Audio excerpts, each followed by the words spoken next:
दोस्तों, आज की कहानी एक पुरानी और डरावनी हवेली की है। शहर के सबसे ऊंचे पहाड़ पर एक पुरानी हवेली है जिसे लोग मार्सडेन हाउस कहते हैं। दशकों से वहाँ कोई नहीं रहा क्योंकि सालों पहले वहाँ एक खौफनाक कत्लेआम हुआ था।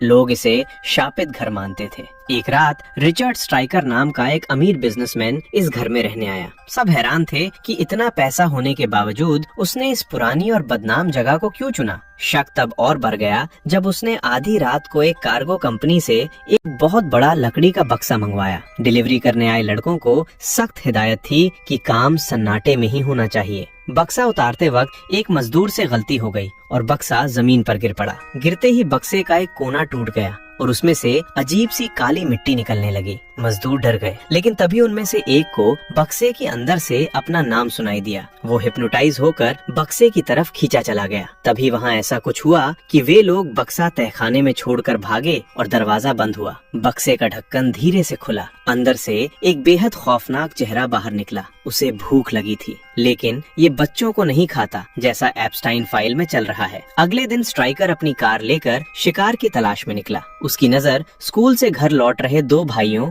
मार्क और डैनी पर पड़ी। स्ट्राइकर ने उन्हें लिफ्ट देने का लालच दिया, लेकिन बड़ा भाई मार्क चालाक था। उसने छोटे भाई का हाथ पकड़ा और शॉर्टकट लेने के लिए जंगल की तरफ चले गया। अंधेरा बढ़ रहा था और वे रास्ता भटक गए। तभी अचानक स्ट्राइकर उनके पीछे आ धमका। उसने पलक झपकते ही छोटे डैनी को गायब कर दिया। जब तक मार्क पीछे मुड़ा, वो जंगल में बिल्कुल अकेला था। मार्क की चीख गूंजी और स्ट्राइकर ने उसे भी पकड़कर कार की डिक्की में डाल दिया। पुरानी हवेली के तहखाने में स्ट्राइकर ने लड़कों को जमीन पर डाल दिया और अपने मालिक का नाम पुकारा, बार्लो। मैंने अपने शब्द वापसी लेता हूँ। ये एप्स्टाइन फाइल से भी बदतर है। शायद उनसे ही प्रेरणा ली हो। अचानक सारी मोमबत्तियां बुझ गईं और घना अंधेरा छा गया। तभी अंधेरे को चीरता हुआ पिशाचों का राजा मिस्टर बार्लो सामने आया। वे मासूम बच्चे बार्लो के स्वागत का पहला भोजन बनने वाले थे। अगले दिन पूरे शहर में सिर्फ एक ही खबर थी, दो बच्चे रहस्यमयी तरीके से लापता। शहर के स्कूल के प्रिंसिपल ने बच्चों को ढूंढने के लिए जमीन आसमान एक कर दिया। पूरी रेस्क्यू टीम जंगल और सड़कों की खाक छानती रही, लेकिन बच्चों का कहीं पता नहीं चला। डैनी की माँ का रो रो कर बुरा हाल था, पर समय के साथ उन्होंने मान लिया कि शायद अब उनके बच्चे कभी नहीं लौटेंगे।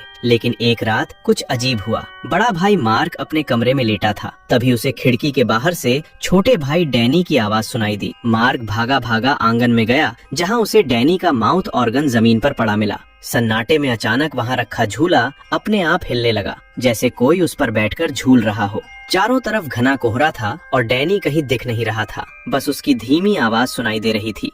तभी अचानक लड़का गायब हो गया। शुक्र है ये बस इस औरत का सपना था। अगले दिन मार्क की हालत अचानक बिगड़ गई।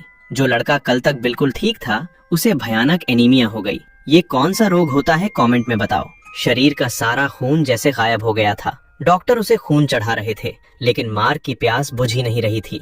कांपते हुए उसने माँ से कहा, मुझे बहुत प्यास लगी है। माँ अपने बच्चे की ऐसी हालत देखकर तुरंत डॉक्टर को बुलाने भागी। तभी मार्क ने खून की थैली फाड़ दी और उससे अपनी प्यास बुझाने लगाया, और देखते ही देखते हार्ट मॉनिटर की बीप रुक गई। मार्क की मौत हो गई। पूरा शहर इस हादसे से दहल गया। कब्रिस्तान में मार्क को दफनाने की तैयारी चल रही थी। पियरे नाम का कब्र खोदने वाला शख्स वहाँ मौजूद था। जब सब लोग अंतिम संस्कार में बिजी थे, तो पियरे अकेले वहाँ बैठकर ब्रेड जैम के साथ थोड़ी पीने लगा। जब उसे होश आया तो चांद आसमान में ऊपर चढ़ चुका था और चारों तरफ सन्नाटा था। पियरे ने जैसे ही फावड़ा उठाया और कब्र में मिट्टी डालनी शुरू की, उसे ताबूत के अंदर से खटखटाने की आवाज आई। ठक ठक ठक। अंदर से कोई चीख रहा था। पियरे के पसीने छूट गए। उसे लगा शायद लड़का अभी जिंदा है। हिम्मत जुटाकर वो गड्ढे में कूदा और ताबूत का ढक्कन खोल दिया, लेकिन अंदर मार्क बिल्कुल बेजान पड़ा था। उसकी आंखों में कोई हलचल नहीं थी। पियरे डर के मारे वापस ऊपर चढ़ने लगा। जैसे ही पियरे मुड़ा, मुर्दा बन चुके मार्क ने बिजली की फुर्ती से ताबूत से निकलकर उस पर हमला कर दिया।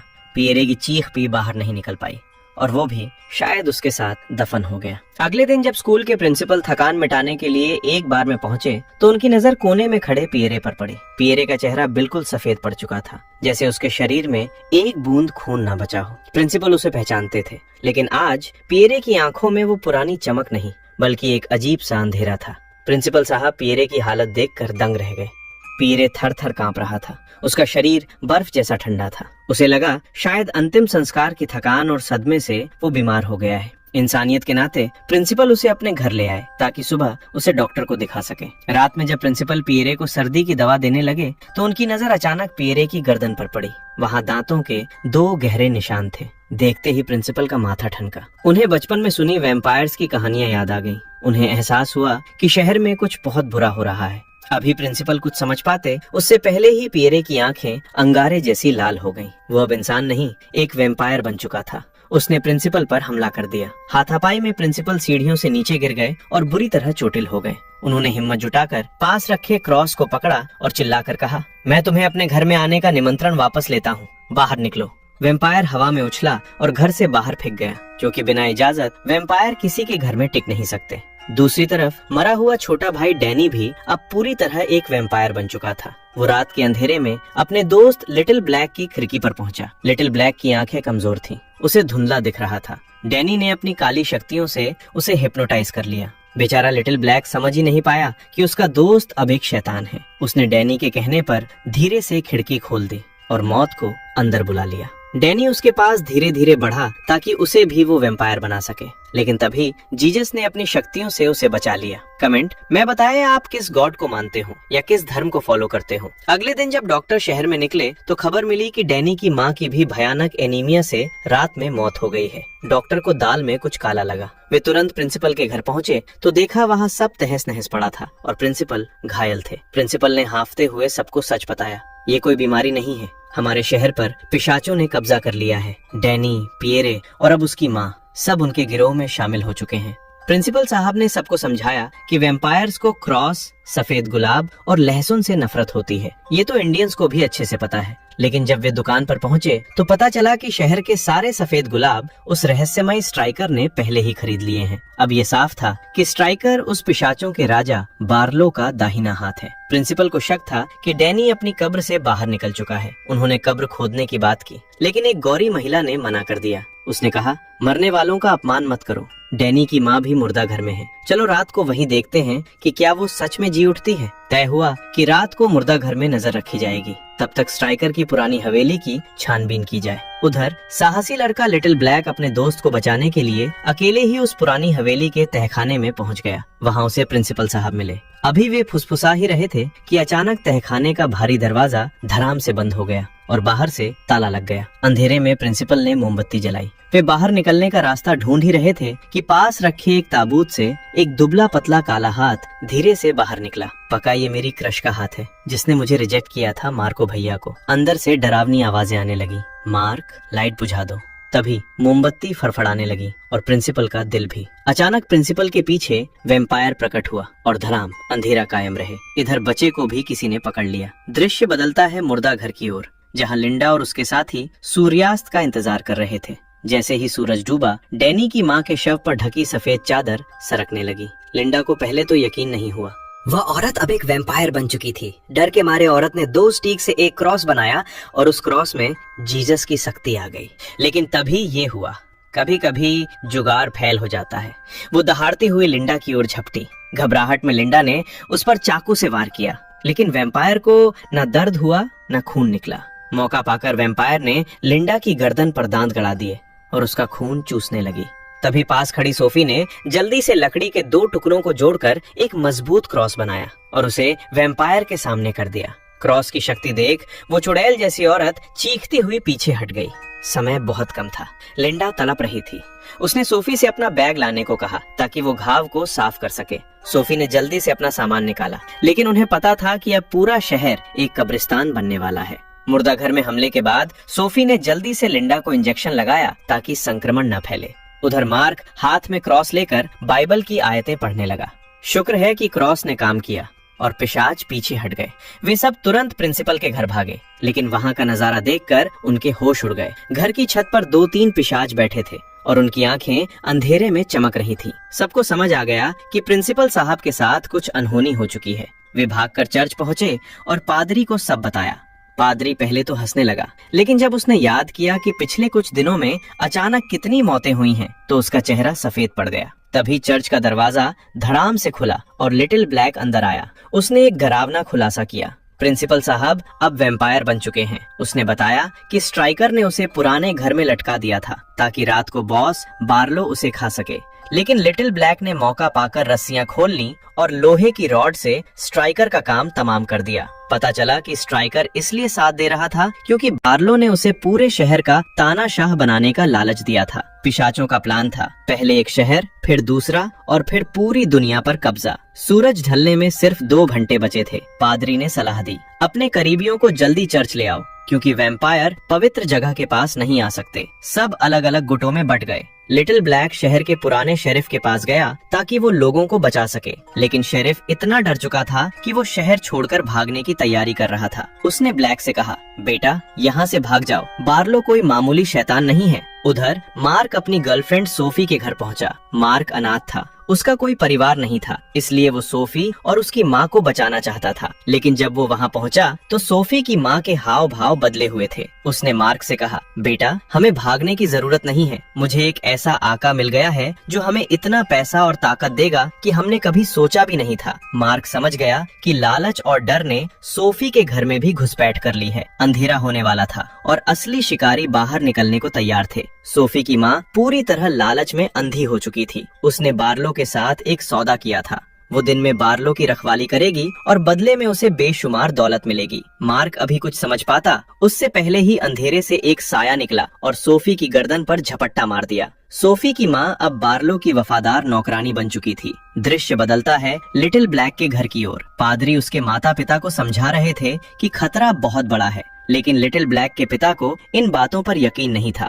उन्होंने गुस्से में पादरी को चुप रहने को कहा। तभी अचानक दरवाजे पर जोर जोर से दस्तक हुई। पादरी का हाथ में पकड़ा हुआ क्रॉस तेजी से चमकने लगा। उन्होंने चिल्लाकर चेतावनी दी, नहीं, दरवाजा मत खोलना, बाहर मौत खड़ी है। लेकिन बहुत देर हो चुकी थी। पिशाचों का सरदार बार्लो खुद वहाँ प्रकट हुआ। उसने एक ही पल में लिटिल ब्लैक की माँ को मौत के घाट उतार दिया। बाहर से उसके पिता की भी चीखें सुनाई देने लगी। उन पर भी पिशाचों ने हमला कर दिया था। बार्लो के खूनी दांतों को देखकर पादरी समझ गए कि आज मुकाबला कड़ा है। उन्होंने लिटिल ब्लैक को धक्का देते हुए कहा, भागो बेटा, अपनी जान बचाओ। पादरी ने मंत्र पढ़ना शुरू किया और अकेले ही उस दानव का सामना करने के लिए खड़े हो गए। पादरी को उम्मीद थी कि क्रॉस और बाइबल से बार्लो डर जाएगा, लेकिन बार्लो कोई मामूली पिशाच नहीं था। वो पवित्र चीजों के सामने खड़ा होकर हंसने लगा।